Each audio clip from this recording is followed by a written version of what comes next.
Catherine Lachance, une actrice qui a marqué l'âge d'or du cinéma français des années 70 et 80, est décédée hier à l'âge de 78 ans, des suites d'un cancer contre lequel elle luttait maintenant depuis plusieurs mois dans un hôpital parisien. La nouvelle de son décès a été annoncée par son entourage à l'AFP. Née le 2 septembre 1945 à Boulogne-Billancourt, Catherine Lachance était une artiste polyvalente qui avait débuté sa carrière après sa formation au Conservatoire national de Paris, où elle était de la même promotion qu'André Dussolier et Jacques Perrin. Sa filmographie impressionnante comprend des collaborations avec des réalisateurs de renom tels que Georges Lautner, Yves Boisset, Jacques Deray, Claude Zidi, Philippe de Broca et Claude Chabrol pour ne citer qu'eux. Elle s'était fait remarquer par sa gouaille et son charisme. Catherine Lachance avait touché à différents genres cinématographiques passant du policier à la comédie, du film d'aventure à l'étude de mœurs. Parmi ses rôles les plus mémorables, on peut citer Flick Story, Flic au voyou,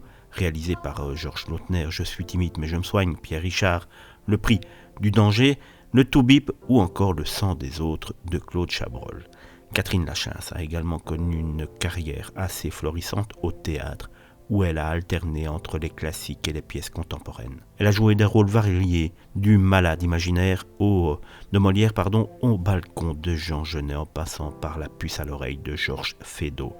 En plus de sa carrière au cinéma et au théâtre, Catherine Lachance a prêté sa voix et son humour à des publicités, notamment pour la confiture, les fruits gourmands et le papier toilette, le trèfle, dans les années 1980. Sa présence à la télévision était également marquante, avec des apparitions dans des téléfilms et des séries policières telles que Maggie Navarro et Sous le soleil.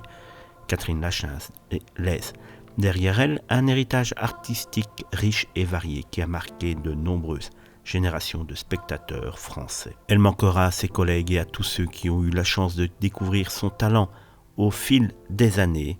En parlant d'années, ces dernières années ont été un petit peu dures, lâchées par le milieu du showbiz et devenue malade maintenant il y a quelques mois. Elle s'est éteinte donc dans un hôpital parisien, esseulée de tous.